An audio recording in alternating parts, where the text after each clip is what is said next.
Kapayapaan. Magandang araw po sa inyong lahat, mga kapatid sa pananampalataya sa buong Pilipinas at sa buong mundo. Naririto na naman po kami, ang Kingdom of Heaven and the Holy Nations of God, para sa isa na namang paghayag namin pong pastor. Ang tunay na sugo ng Diyos sa ating kapanahunan ngayon na pinagkaloob ng ating Panginoong Diyos na ayon sa kanyang kalooban nakakandili sa atin ang ating mga kaalaman at tunawa tungkol sa mga bagay-bagay at nangyayari sa ating kapanahunan ngayon. Mga hiwaga, talinghaga at misteryo ng ating banal na kasulatan, lahat po yan ay sasaysay ng ating pong pastor. Ang may pakinig ay makinig sa sinasabi ng tunay na sugo ng Diyos sa ating kapanahunan ngayon. Narito po si Pastor Leonides. Palakpakan po natin.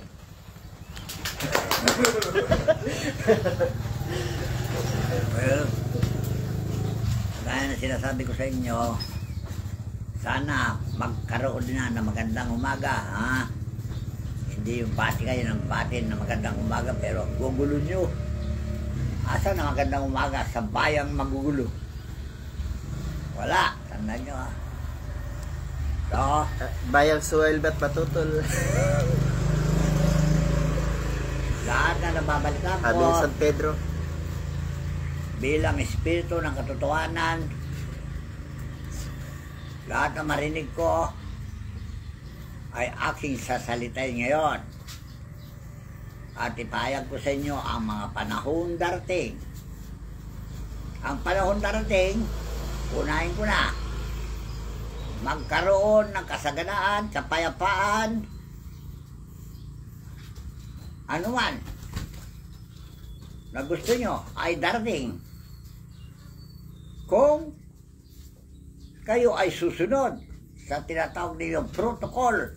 Ewan ko kung anong ibig sabihin yung protocol na yung protocol. Batas at palatuntunan ng Diyos. Dahil masabi ko na sa inyo noon pa, walang relihiyon na makapagliligtas. Tandaan nyo, sino man membro ng mga relihiyon, walang maliligtas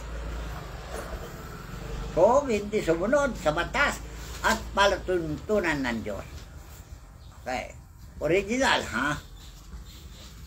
10 Commandments na binigay ng Diyos na batas noong panahon ni Moses.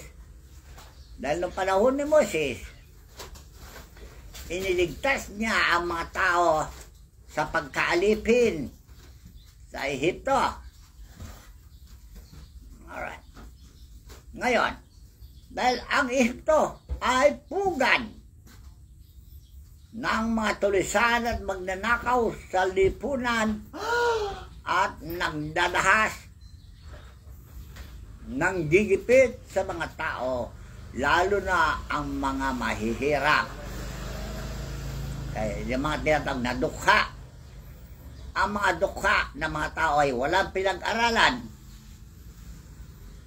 at ginigipit ngayon sa panahon natin ang mga taong may pinag-aralan. Kaya itong mga may pinag-aralan na ito, sila ngayon ang kinapuputan ng Diyos sa ating kapanahunan. Dahil noong panahon pa ni Moses, alam na ng Diyos ang daing ng mga mahihirap. Basahin. Alam nyo, daing, yung problema ng mga hirap, alam na niya kung sino sila na nagpapahirap.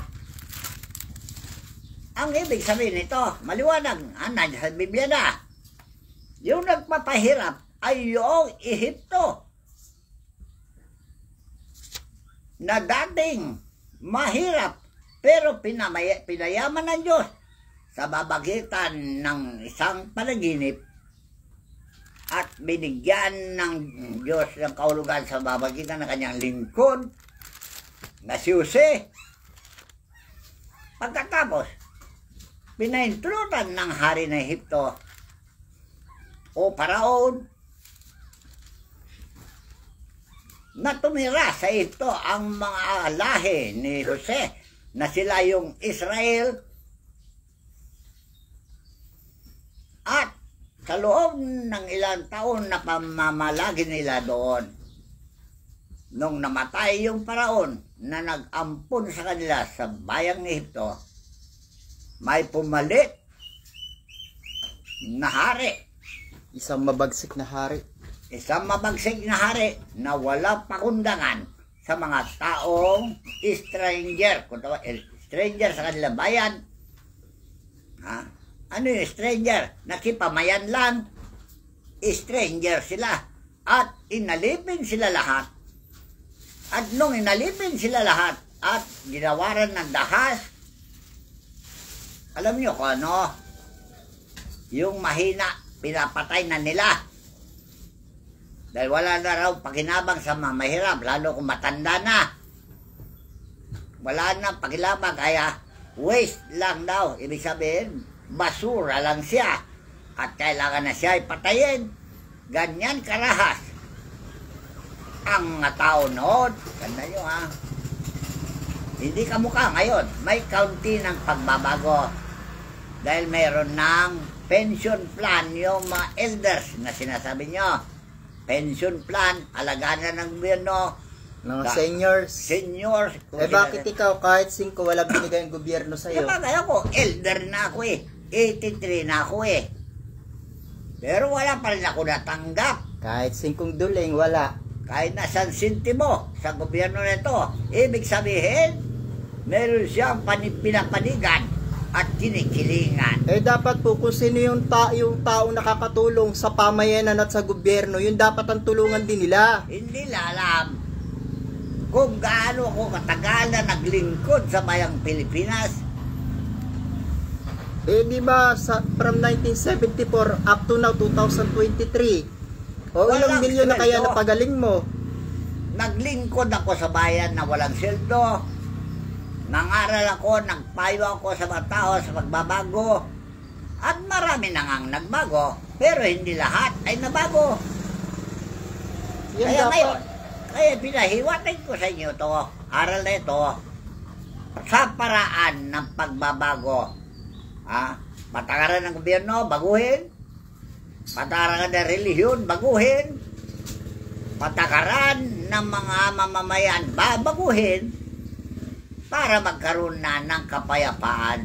Dapat kung sino yung tao nakakatulong sa gobyerno, yun din ang tulungan nila. Itong ginagawa ko nito, ang sabi ng Diyos, wala pang nakagaya kahit na sino. Kagaya ng panahon ni Jesucristo. Noong panahon ni Jesucristo, itinalaga na ng Diyos ang pagbabago. Ipinangako na ng Diyos ang kasaganaan. Ipinangako na ng Diyos ang kapayapaan. Pero wala pang kasaganaan, wala pang kapayapaan na naganganap dahil sa wala pang nagbago. Okay, nyo? Yung mahirap, lalong naghirap. Yung mayaman, lalong yumayaman. May nagbago na ba? Wala pang nagbago. Hanggang ngayon, mula doon, wala pang nagbago. Yun lang sinabi ng ama, kailan lang. Ano sabi ng ama? Walang nagbago kahit isa. Wala. Alright. Mayroon na nga ang batas ng pagbabago. Pero hindi lahat ay sumunod sa batas ng pagbabago. So, ibig sabihin, ang batas ay walang ngipin. Alright. Hindi matalas ang batas. Ang ibig sabihin, maluwag ang batas.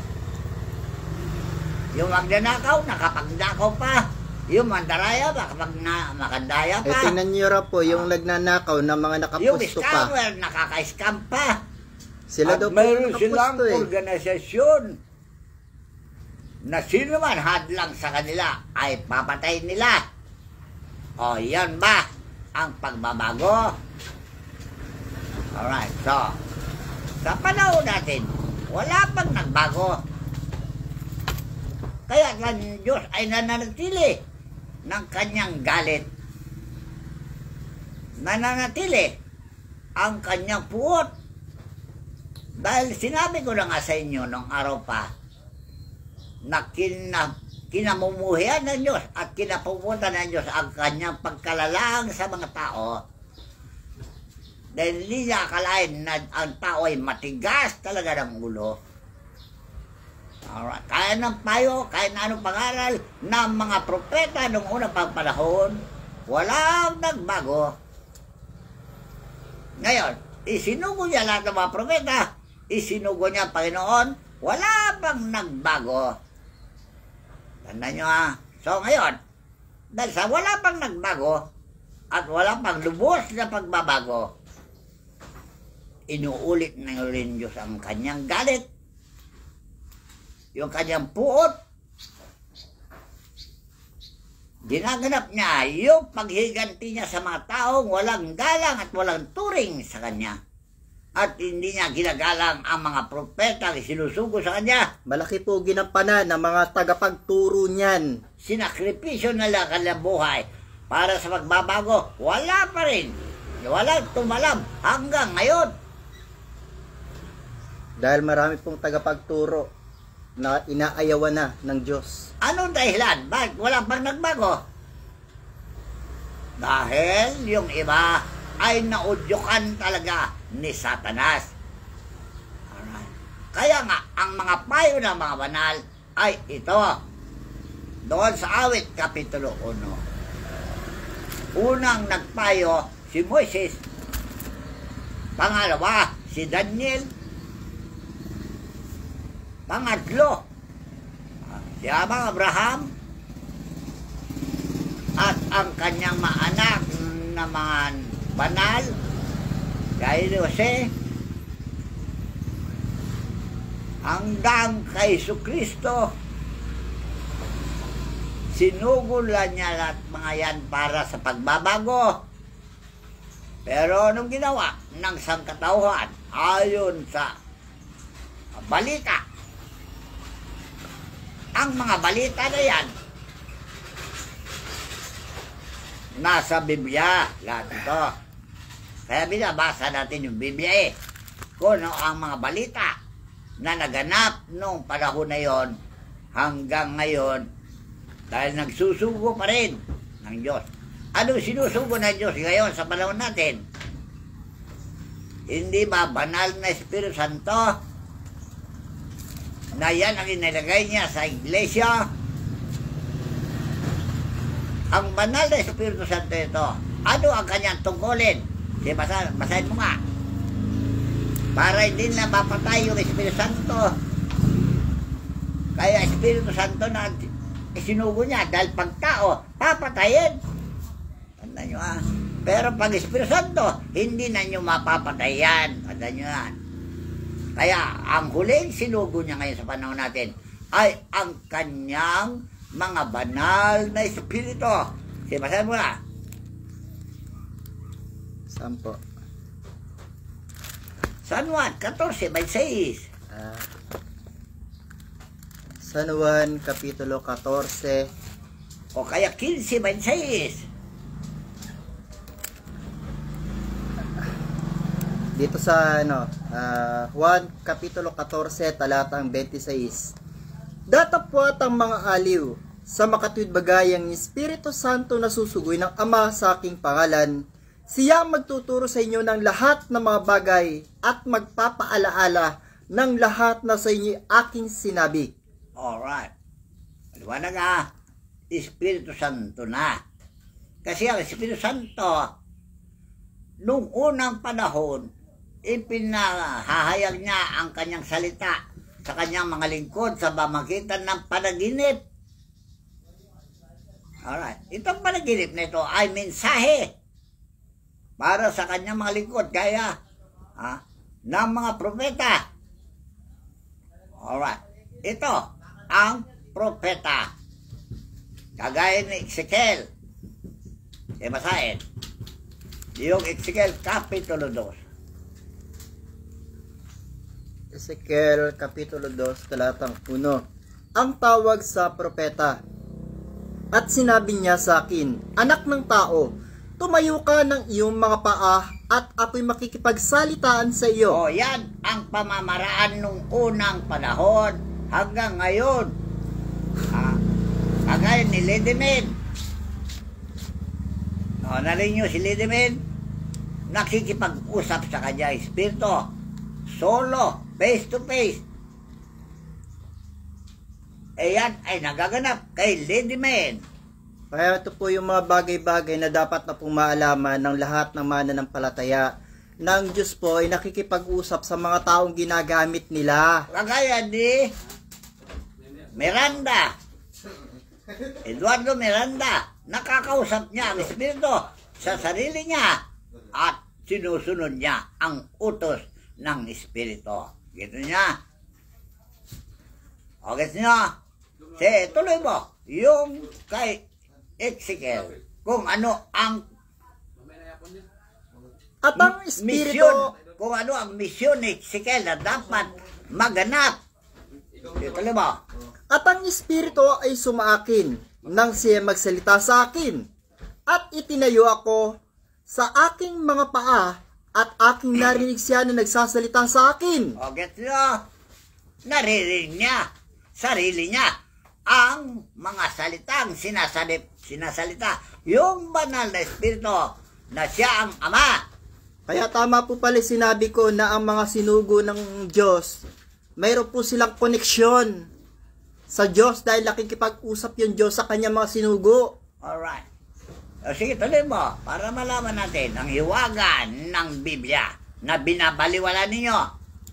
At kanyang sinabi sa akin, anak ng tao, sinusugo kita sa mga anak ni Israel sa mga bansa na mapanghimagsik, na nanganghimagsik laban sa akin. Sila at ang kanilang mga magulang ay nagsisisalangsang laban sa akin hanggang sa karawan niyang ito. Alright. Nandun na ha. Tinukoy na kung sino ang mapaghimagsik. Mga magulang. Sino ito mga magulang? Hindi ba yung sinasabi niyo mga presidente, senador, congressman, gobernador, mayor, kapitan? Hindi ba yan ay mga magulang na dapat galangin? Paano gagalangin ngayon itong mga magulang na to? Lalo na kung anak mo'y makaunawa. Kaya si Jesus, bilang anak ng bayan na nakauunawa, ipinahiwatig na niya yung ginagawa ng mga magulang. Dahil yun din ang naunawaan ng Diyos noong panahon ni Moises doon sa Exodo 3:7. Narinig niya ang daing ng bayan dahil sa kapabayaan ng mga magulang.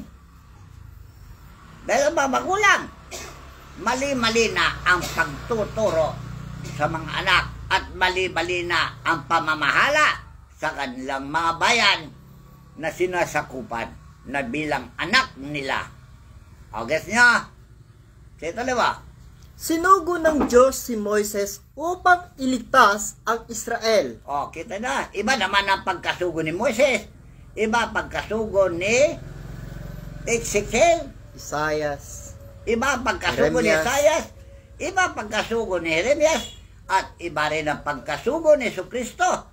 Tandaan nyo. So, ibig sabihin po pala, maraming mga sinugo, datapwat iba't iba ang mga tungkuling ginagampanan. Talaga. Ngayon, anong sumbat ngayon yung huling sugo na siya si Jesucristo? Doon sa Batio. O Jerusalem, Jerusalem, na pumapatay sa mga propeta. Basahin po natin, Mateo 23:37. O Jerusalem, Jerusalem, na pumapatay sa mga propeta at bumabato sa mga sinusugo sa kanya. Makailang inibig kong tipunin ang iyong mga anak na gaya ng pagtitipon ng inahing manok sa kanyang mga sisew. Sa ilalim ng kanyang mga pakpak ay ayaw kayo. O, see? Ngayon, sa panahon natin, gusto ba ninyo na tipunin ng Diyos ang kanyang anak sa ilalim ng kanyang pakpak? Kaya ang simbolo niya ay kalapati bilang may pakpak.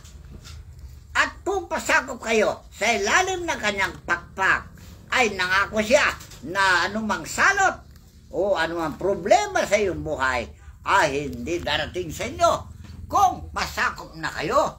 Dahil yan ang plano ng Diyos na sinabi ni Jesucristo, na gusto niya tipunin kayo sa pagkakaisa.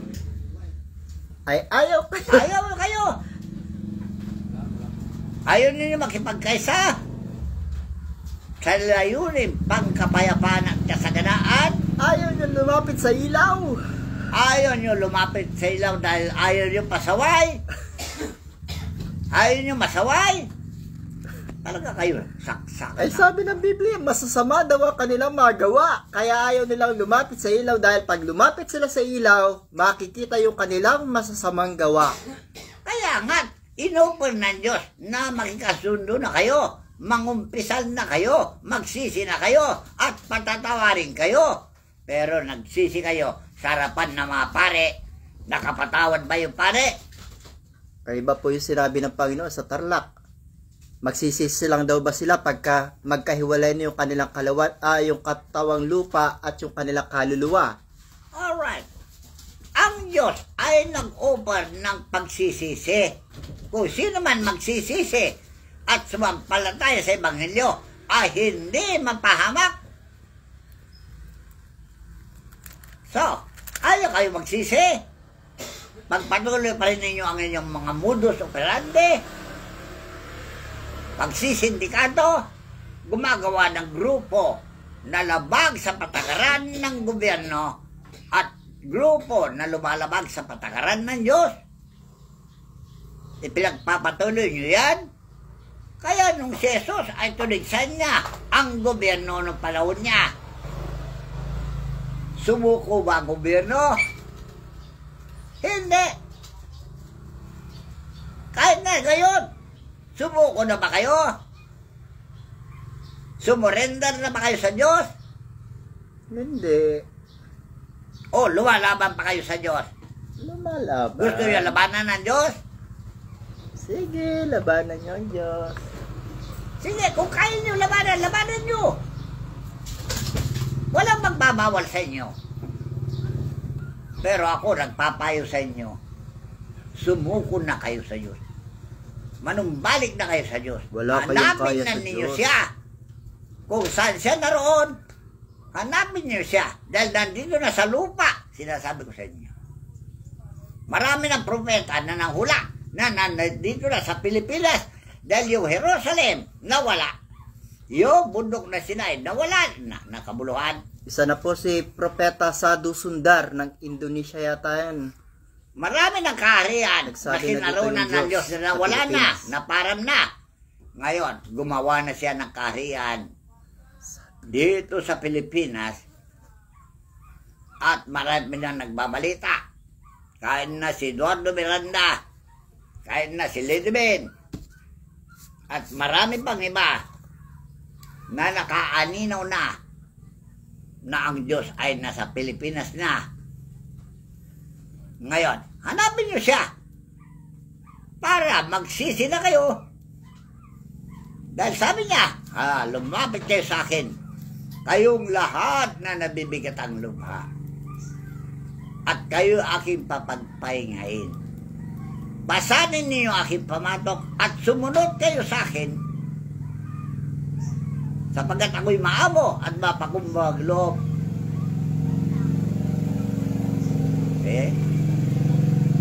Kaya yan ang offer ng Diyos. Ayaw niyo lumapit sa ilaw. Sino yung ilaw noong panahon niya? Hindi ba si Jesus? Ano sabi ng Biblia? Doon sa Juan 14. Ayaw niyo lumapit sa ilaw para hindi masaway ay inyong magawa. Pero ayaw naman yung ikumpisal ng inyong mga gawa. Kaya ayaw yung magpisal, kaya sinawain niya kayo. Noong panahon niya. O ngayon sa panahon natin, gusto nyo sawayin pa? Ayaw na nyo mangumpisal o magsisi? Basahin.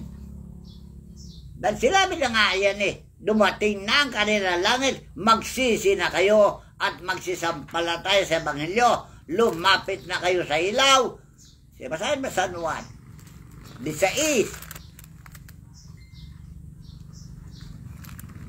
San Juan, 16. Kapitulo 3, talatang 16. Sapagkat gayon na lamang ang pagsinta ng Diyos sa sanlibutan ay binigay niya ang kanyang bugtong na anak upang ang sinumang sa kanya'y sumampalataya ay huwag mapahamak, kundi magkaroon ng buhay na walang hanggan. O, kita na.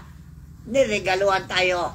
Ang anak niya, iniregalo niya sa natin nung panahon niya. Hindi rin nila tinanggap. Hindi nyo tinanggap yung regalo. Ang tinanggap nyo, yung regalo ni Satanas. Ano regalo ni Satanas? Hindi ba kayamanan? Pera. Nabila, bagay yung mga propeta kadap. Yung mga kalaksing ng pera, yung kumukutitap na brilyante, yan ang gusto nyo nasambahin. Alright. Dito na babasa. Sapagkat hindi sinugo ng Diyos ang anak sa sanlibutan upang hatulan ng sanlibutan, kundi upang ang sanlibutan ay maligtas sa pamamagitan niya. O, kita nyo na. Regalo. Tinanggihan ninyo. Ngayon, sa panahon natin, mayroon naman siyang regalo. Espiritu Santo. Tinatanggihan pa rin ninyo. Hindi nyo alam niya ang Espiritu Santo na yan ay siya rin mismo. Ang Diyos na lumikha ng langit at lupa ay siya pa rin yan. Dahil yan ang kanyang pangako. Aking ibubuhos ang aking Espiritu sa huling araw.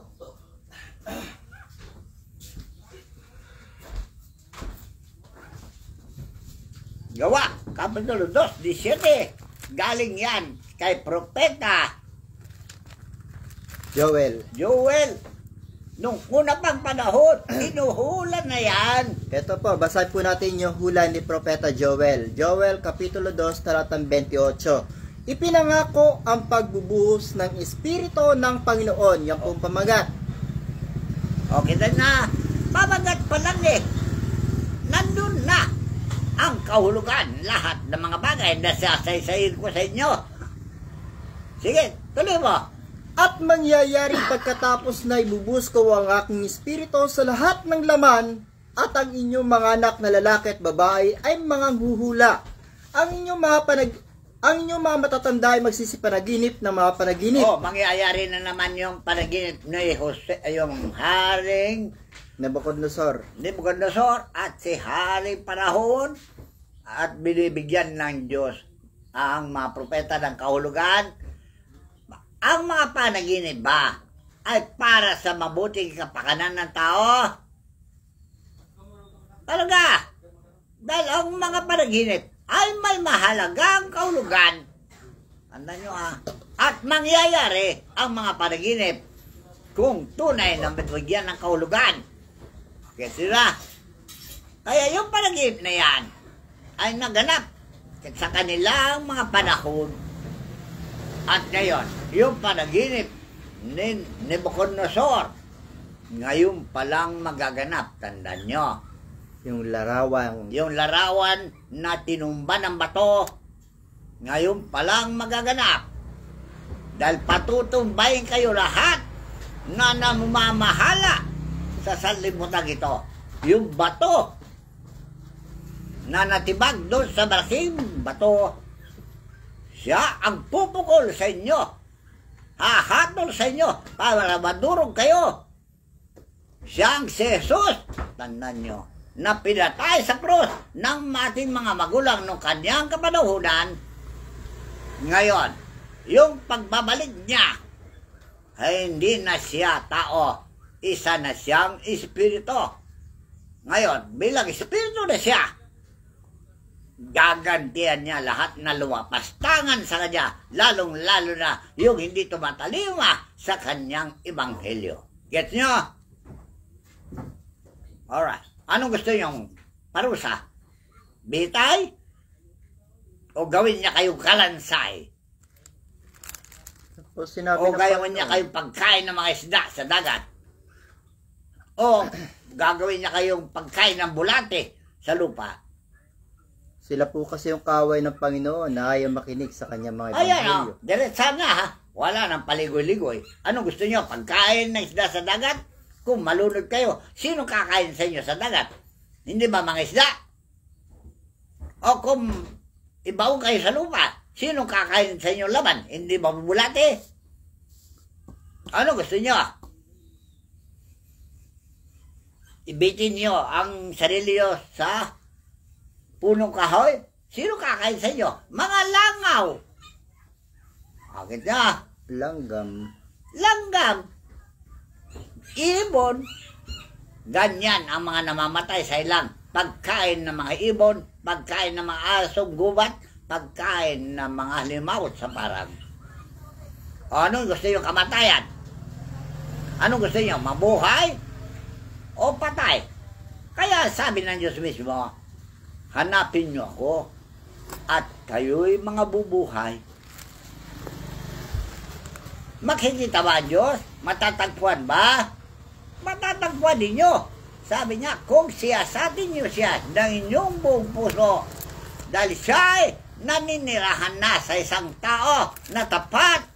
Ano nyo Isang banal at mataas na dako. Nandun San Juan 14, 23. San Juan Kapitulo 14, talatang 23. Sumagot si Jesus at sinabi sa kanya, kung ang sino man ay umiibig sa akin, ay kanyang tutuparin ng aking salita. At siya ibigin ng aking ama, at kami pasasa kanya. At siya gagawin naming aming tahanan. So hanapin ninyo ngayon kung sino yung taong tinahanan ng Diyos. At bibilinan ko kayo, ha? Huwag nyo na siyang papatayin. Baka hinahanap ninyo para patayin na naman. Kamukha nung panahon ni Jesus, na siya, si Jesus, ang tinahanan ng Diyos. Pinatayin nyo siya. Talaga kayo, murderer kayo. Hanggang ngayon, kung binalak nyo yan, tandaan nyo, magsisi kayo bandang huli dahil gagantihan kayo ng Diyos. Baka wala na tayong pag-asang mabuhay sa mundo. Ilulunod tayo muli kagaya ng panahon ni Moises at wala nang matira kung di yun lang mananampalataya. Sinasabi ko na sa inyo, inula ko na sa inyo yan eh. Nung panahon ni Moises, 8 tao lang natira. Ngayon, sa panahon natin, 1/3 na ang matira. Tandaan nyo ha. Nandyan sa Malakyas. 4:2. Dahil papatayin niya lahat ng makasalanan. 4:1. Ang ititira lang niya ay yung may takot sa Diyos. Tandaan nyo ha.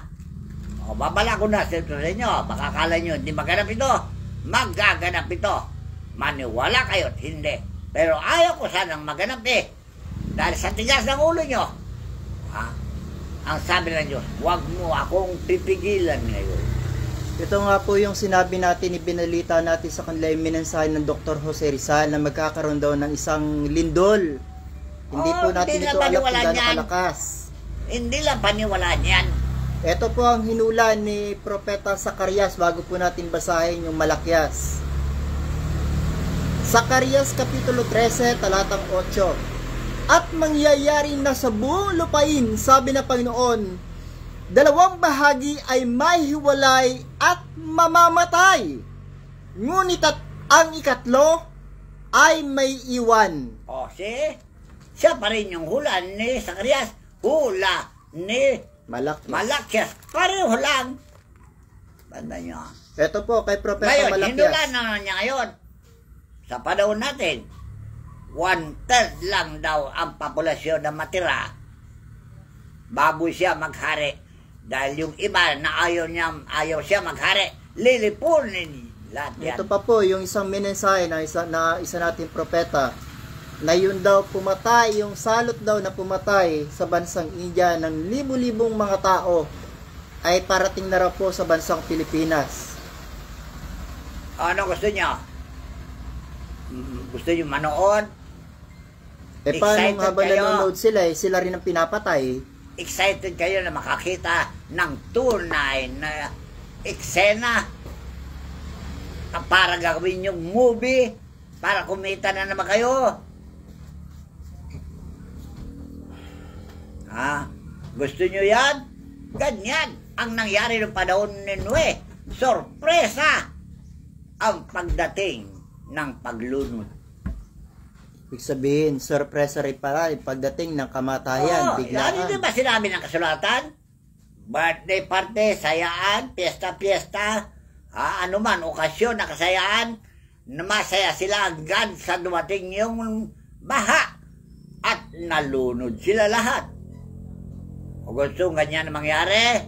Yung pong mga mensahe dati ng banal na espiritu, yung mga biglang pagkamatay, ang dami pong pinakita sa social media, yung mga tao bigla na lang bumabagsak at yun pagkatapos sila patay sabi ko na. sa iyo ang pagkamatayan at biglang naraday, sorpresa! Magugulat na lang kayo. Dahil ang sabi ng Diyos, ako'y darating na parang magnanakaw. Okay na. Pag dumating siya na parang magnanakaw at nakita niya ang masasama niyong gawa, gagantin pala kayo, bawat isa, ayon sa kanyang mga gawa. Okay na. Ano man hinasik nyo, aanihin ninyo. Yan ang pasya.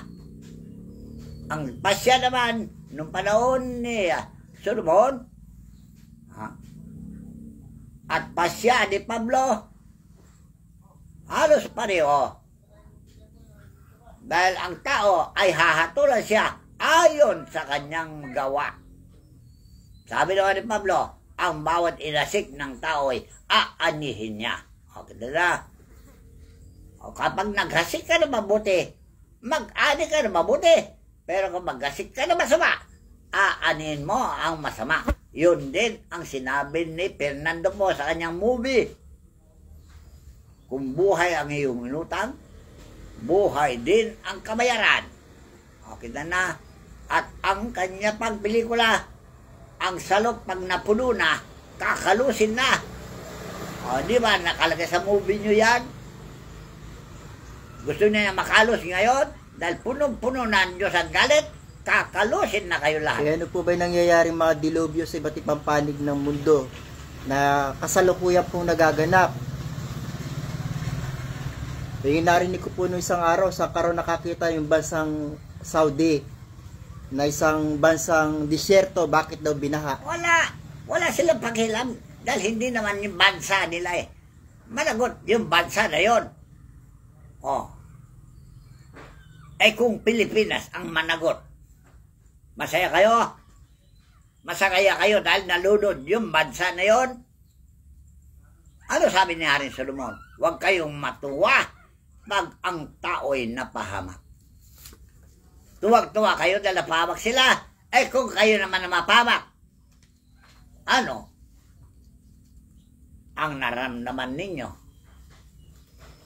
Tandaan nyo Kaya ako mismo, nagpapaalala na sa inyo bilang alagad ng Diyos, dahil tungkulin ko na ipaunawan sa inyo lahat mga ito, dahil wala kayong paniwala hanggang ngayon.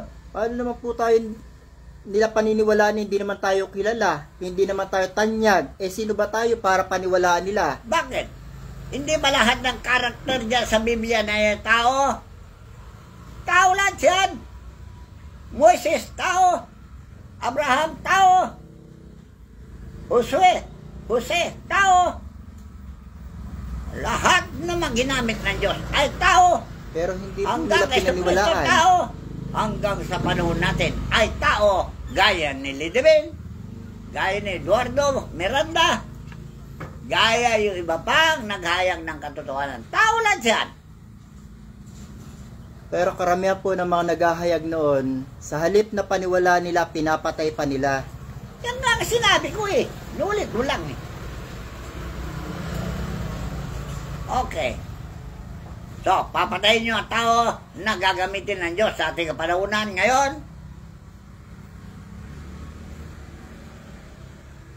Yung huling pinatay nila na siya si Jesus Anong binigkas niya?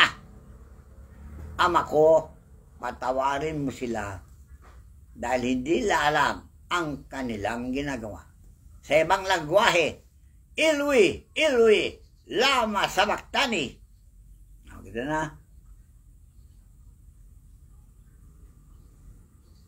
Yun ang ibig sabihin yun.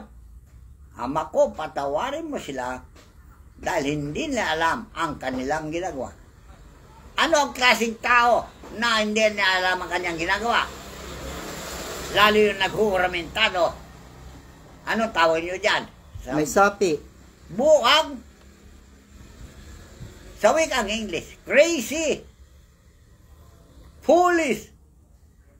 Fool. Okay na. Evil one. Okay. Evil person. Taong makademonyo. Dahil ang demonyo ay evil at lahat ng gumagawa ng kademonyoan ay evil. Alright, hanapin niyo ha. Batas ay evil. Kahit na relihiyon ay evil. Dahil walang relihiyon na makakaligtas, sabi ko sa inyo. Batas ng Diyos ang makakaligtas. At sarili din ninyo, iligtas ninyo. Yan ang sabi ng mga apostol. Iligtas nyo ang sarili nyo sa masama at likong lahing ito. Paano ang iligtas mo ang sarili mo? Sa paanong paraan ang iligtas mo ang sarili mo? Pailalim ka sa pakpak na Diyos. Alright. Saan naroon ang Diyos? Para pailalim ka sa kanyang pakpak para anumang salot o sakuna ay maliligtas ka at kung anumang daing mo sasagutin ka. Awit 91. Pero kung di ka sumusunod, kahit na anong gawin mong dumaing, hindi ka niya sasagutin. Para bang telephone na hang up o kaya cellphone na No answer. ring ka ng ring. The number you have dialed is not yet in service. O, kita na. Kung ano ang material na gaganap, ganun din sa spiritual na gaganap. Pagka po siguro dumating na yung hinula ni Propeta Malakias sa 4:1, tatawag na sila. Ngayon, doon pala kayo tatawag sa Diyos. Tumawag na kayo ngayon. Magsisi na kayo ngayon. Sabi ni Malakias, bago dumating ang kakilakilabot na karawan ng Panginoon, ang mabagsik na galit ng Panginoon. Bago dumating yan, magsisi na kayo. Ayan ang babala, warning na yan. Noon pa hanggang ngayon. Paulit-ulit na binabasa namin yan dahil ang salita ng mga propeta o Diyos ay hindi mapaparam. Yan ang sinabi ni Kristo. Maparam man ang langit ng lupa, ang salita ng Diyos ay manatili magpakailanman. Yan nyo. Kaya ang hula noon hanggang ngayon, nagaganap pa rin. Paulit-ulit lang yan.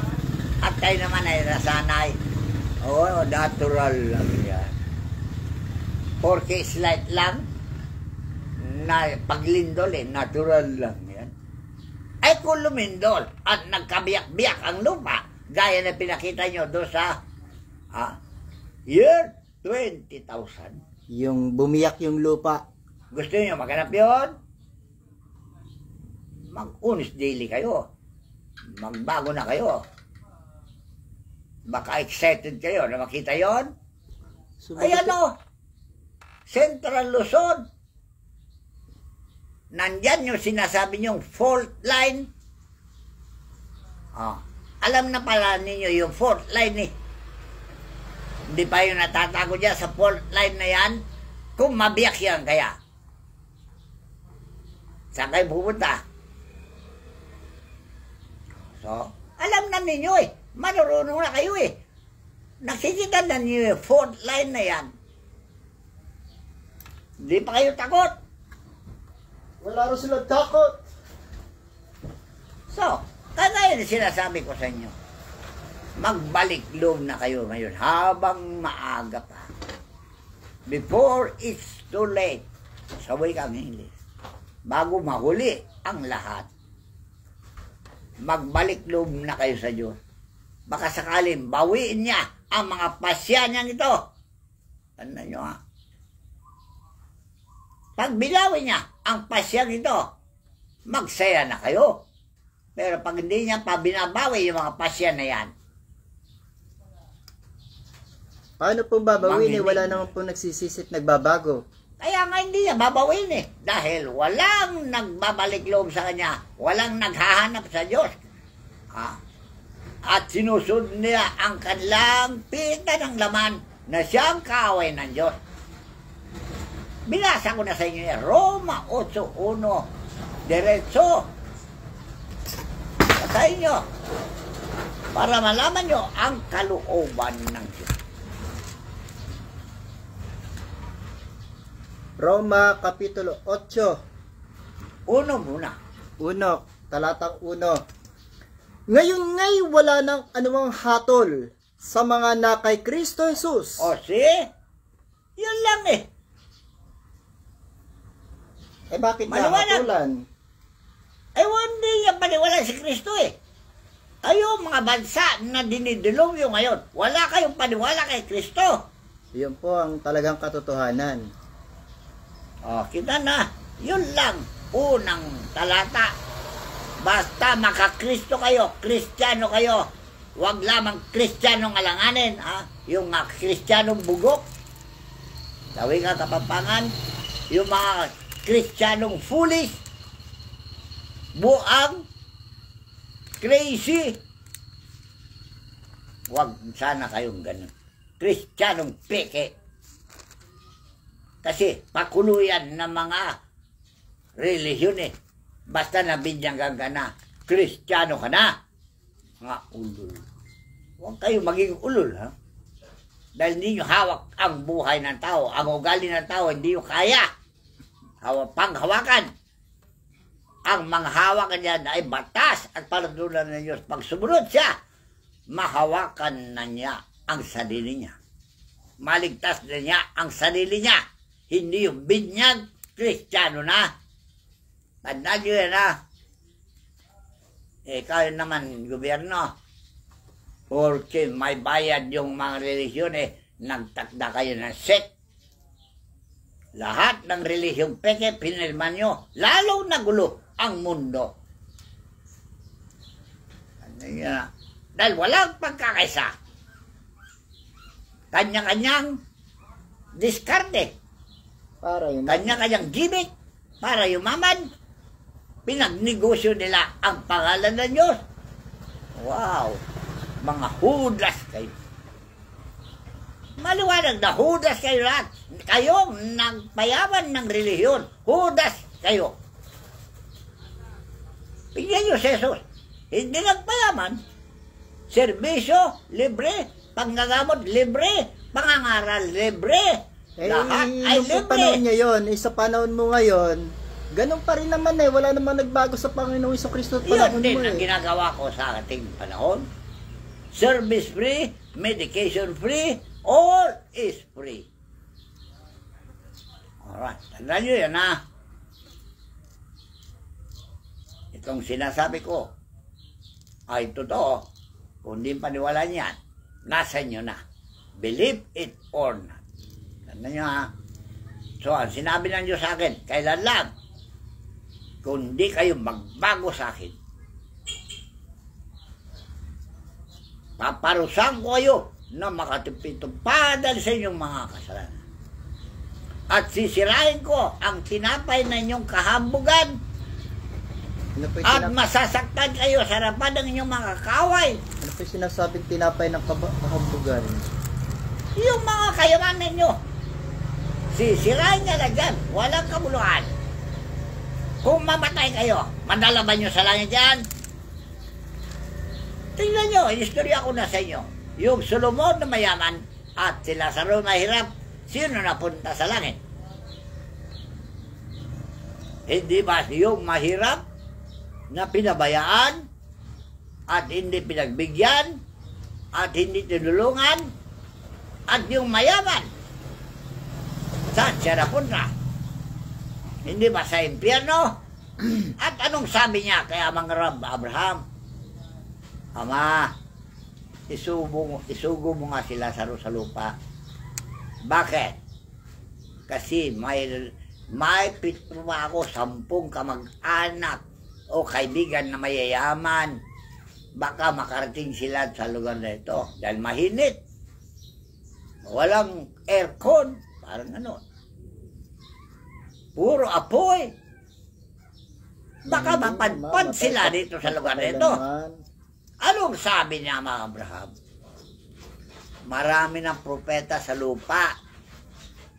Kung paniwalaan nila yung mga propeta na yan, hindi sila pupunta dyan sa apoy na naglalagablam na iyong kinarona. O sino sila ngayon? Yung mga propeta na sa lupa. Hindi ba si Lady Min? Hindi ba si Eduardo Miranda? At yung mga iba pang tapat na naglilingkod sa Diyos? Ngayon, kung di yung paniwala mga yan, impyerno lahat ang abutin nyo, sabi ko sa inyo. So, ito mga binigkas ko sa inyo ito. Pag bulay-bulay nyo, totoo ba o hindi? Kapani-paniwala ba o hindi? Tao din ako. Pare-pareho tayong tao.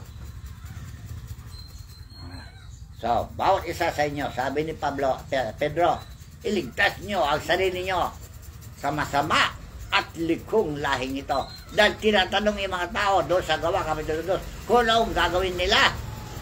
Kaya tinuro ni Pedro kung anong gawin ng tao. Iligtas nyo ang sarili nyo sa masama at likong lahing ito. Talaga ba liko na ang lahing ito sa panahon natin? Liko na. Nandyan na yung backrack, vanguard, group of 5, group of 7, group of 20, puro liko na yan na siyang sinusunod ninyo at pinapanginoon, pati gobyerno, liko na lahat yan. Kapamalan, liko na lahat yan. Pati mga hukom sa lupa, liko na lahat yan. Ito po sinabi sa Gawa, Kapitulo 2, talatang 37. At sa pananalita mo ngayon, nang marinig nga nila ito ay nangasaktan ang kanilang mga puso. Nasaktan ba kayo? Talagang masaktan kayo dahil yun ang sabi niya sa akin. Sugatan mo silang matalim. At sinabi kay Pedro at sa ibang mga apostol, mga kapatid, anong gagawin namin? Kita na. Kaya tinuro ni Pedro yung pamamaraan na iligtas Ito niyo. po ang tinuro ni San Pedro. At sinabi sa kanila ni Pedro, mangagsisi kayo at mangagbautismo ang bawat isa sa inyo sa pangalan ni Jesucristo sa kapagpapatawad ng inyong mga kasalanan at tanggapin ninyo ang kaloob ng Espiritu Santo. Siyo, kumpleto. Ang advice ni Pedro, binabaliwala niyo. Talaga kayo matigas ang ulo. Ayaw lumapit sa Diyos. Ayaw masaway. Mano, kung sabihin niya kayo tarantado, aminin ninyo. Dahil tarantado kayo talaga. Dahil ako, gano'n na sinabi niya sa akin nung nakaharap ko siya. Ano sabi niya sa akin?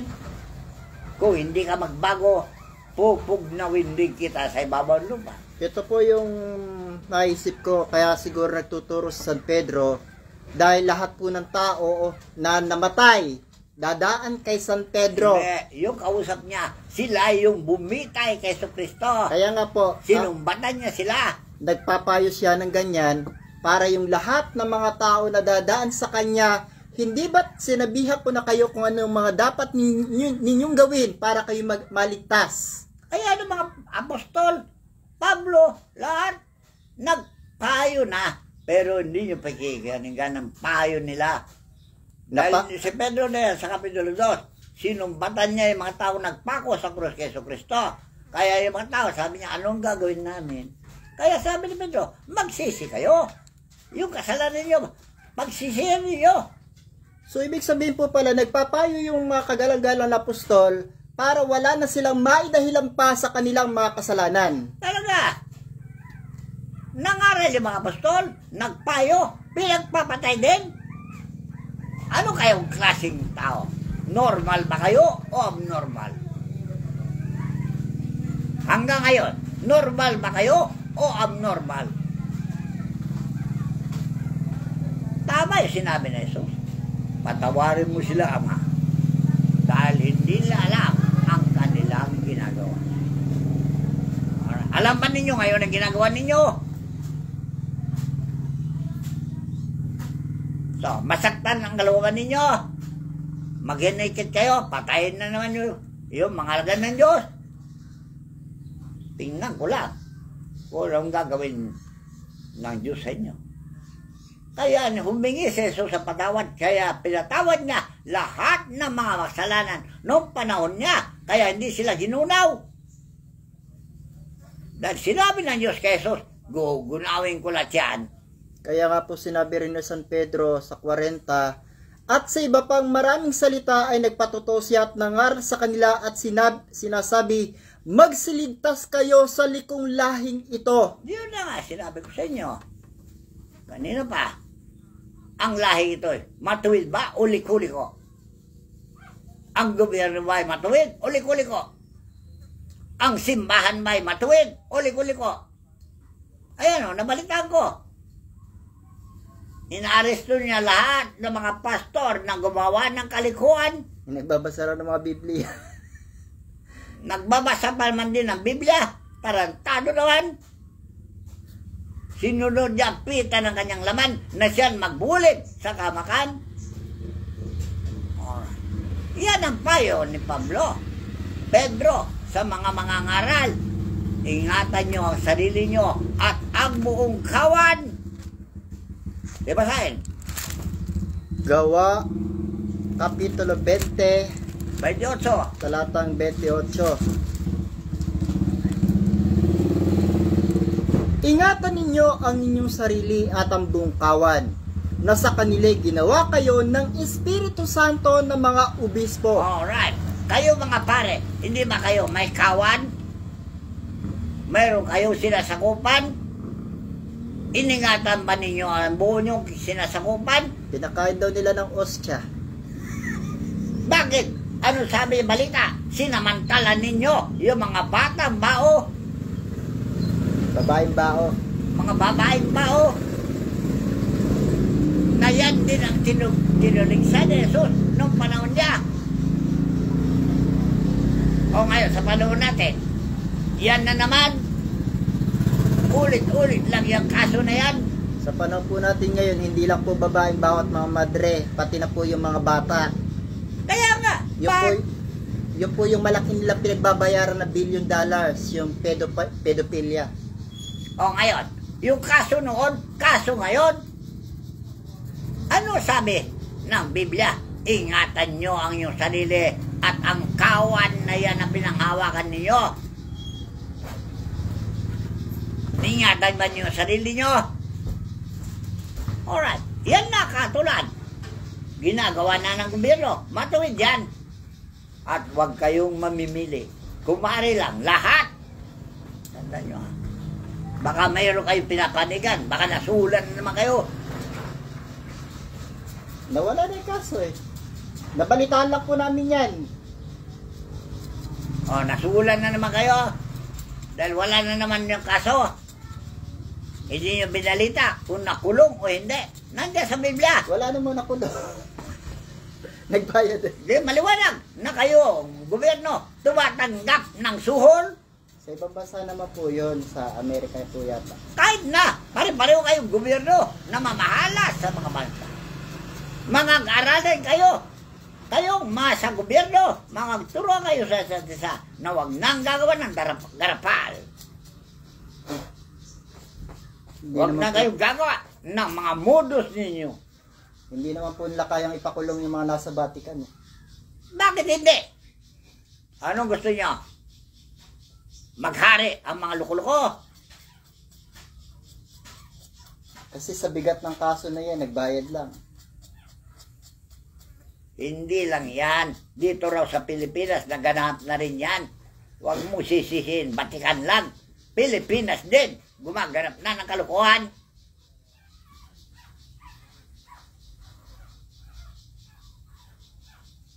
Okay? So, nasaktan kayo. Huwag kayo magalit. Aminin ninyo ang inyong pagkakamali.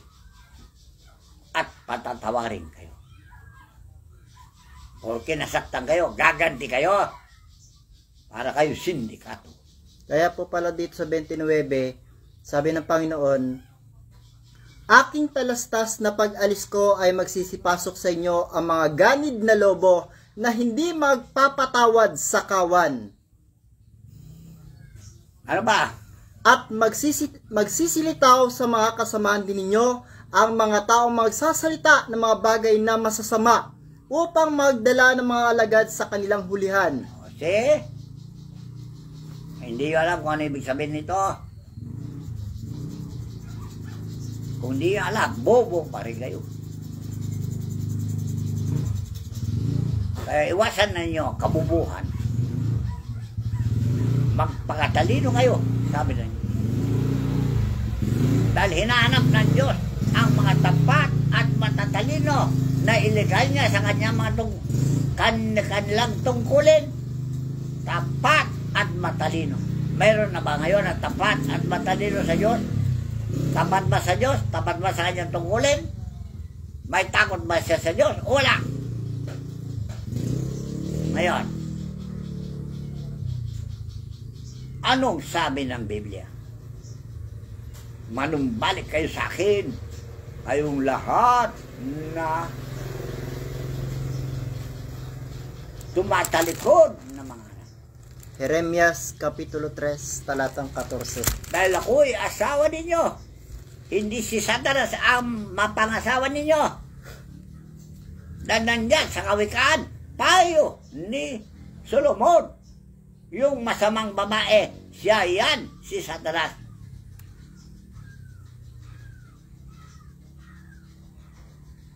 Alright. O ngayon, gusto niyo magbalik loob sa Diyos? Sinabi niya, patatawarin kayo. Kahit na makapala sa mukha niyo ang kasalanan niyo, patatawarin kayo. Huwag na lang kayong gawang uli ng kasalanan. Tuldukan niyo ang kasalanan pagkatapos yung magsisi. Bigyan na ng tuldok ang pagkakasala. Alright? Dahil yan ang offer ng Diyos. At kayo'y kanyang tatanggapin at patatawarin muli. Kung paano magpapatawad ng Diyos yung panahon na ito sa inyo o sa mga tao, ganyan din ang gagawin niyang pagpapatawad sa inyo. Basta manumbalik na kayo sa Diyos. Hanapin na niyo siya. Nandito na ang kanyang kaharian sa lupa. Maliit lamang ito.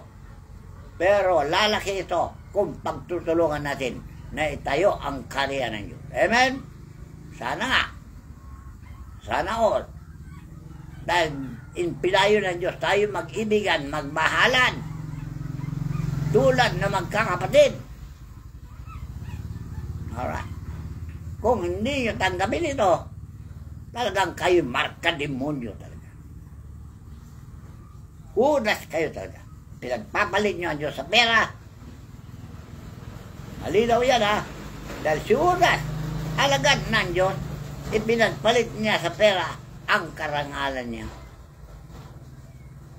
Kaya na, ano nangyari? Hindi ba nagbigti? Yung plano niyang pagbigti, hindi na tuloy. Dahil kinidlat siya na sumawag ang kanyang katawan. Dahil bawal ang papatay eh. Kaya si Judas, kahit na nasa langit na siya, napatawad siya kasi. Nakarating din pala siya sa langit. Talaga. Kaya lang, tuwing bababa siya, ito ang bilin niya sa amin. Huwag niyo kong gagayahin. Huwag niyo kong tutularan. Huwag niyo tularan ang aking ginawa. Na ipagpalit mo ang Panginoon mo sa pilak. Huwag nawang mangyari. Tandaan niyo. pilak man at ginto, hindi makapagliligtas sa inyo, sabi ng Diyos, sa araw ng kanyang kaputan. Gets nyo? So hanggang dito lang, at babalikan ko pa kayo. Tandaan nyo. Dahil yan ang utos niya sa akin, dudurugin ko kayo. Gaya ng palayok na hindi magandang forma, at uulmahin ko kayo. Uhubugin kayo, nakalarawan at tawagin niya. Amen? Ito po ang ating pong huling payo galing po kay Propeta Malakias. Panghuling payo. Sapagkat narito ang araw ay dumarating na nagniningas na parang hurno, at ang lahat na palalo at ang lahat na nagsisigawa ng kasamaan ay magiging parang dayami, at ang araw na dumarating ay susunog sa kanila, sabi ng Panginoon ng mga hukbo, nanupat hindi mag-iiwan sa kanila ng kahit ugat ni sangaman.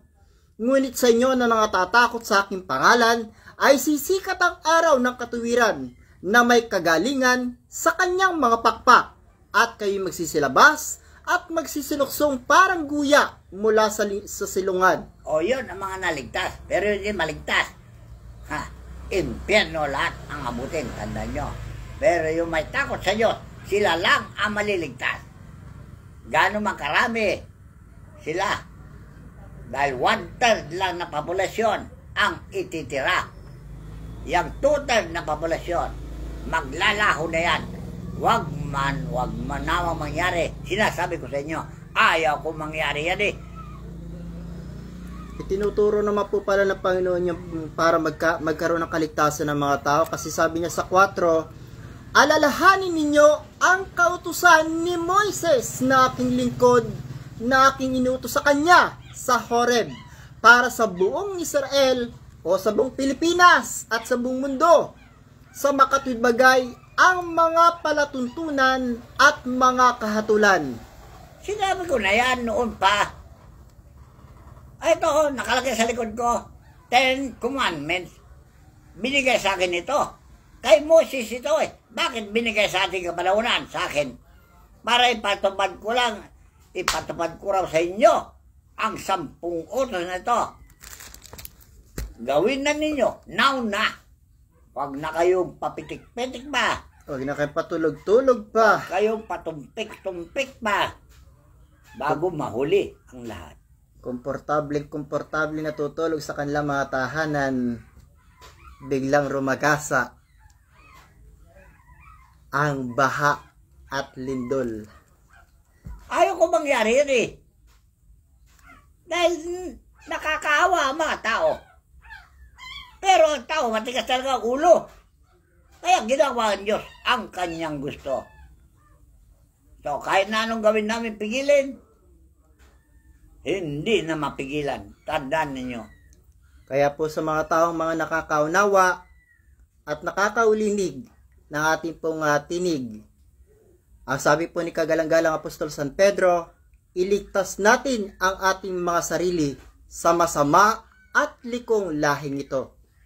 So hanggang dito na kayo, amo, at tanggapin nyo ang kaloob ng Espiritu Santo bilang kaligtasan ng bawat isa ninyo. Yan ang tinatawag na kalasag. So hanggang dito na lamang po, at maraming salamat po sa inyo pong patuloy na pakikinig sa mga tunay na aral ng katotohanan ng ating pong pastor. Talaga pong ipinagkaloob po sa kanya yung pamalong bakal upang durugin niya ang lahat ng mga taong may mga matitigas ang ulo. Yung pamalong bakal po, yan po yung mga salita ng Diyos na mga masasakit para madurog yung mga puso ng mga taong matitigas ang ulo at mga pusong bato mga pusong bato. So hanggang dito na lamang po, at maraming salamat po sa inyo lahat. Ang lahat ng kapurihan, kapangyarihan at karangalan ay ating pong itinataas sa ating pong dakilang Ama at sa ating Panginoong Jesucristo, at sa lahat ng mga banal na espiritu, sa lahat ng mga doktor ng kalangitan at arkangheles ng kalangitan. Maraming salamat po sa inyo mga kagalang-galang. Purihin nawa ang inyong mga makapangyarihang pangalan. Siya nawa. Maraming salamat po.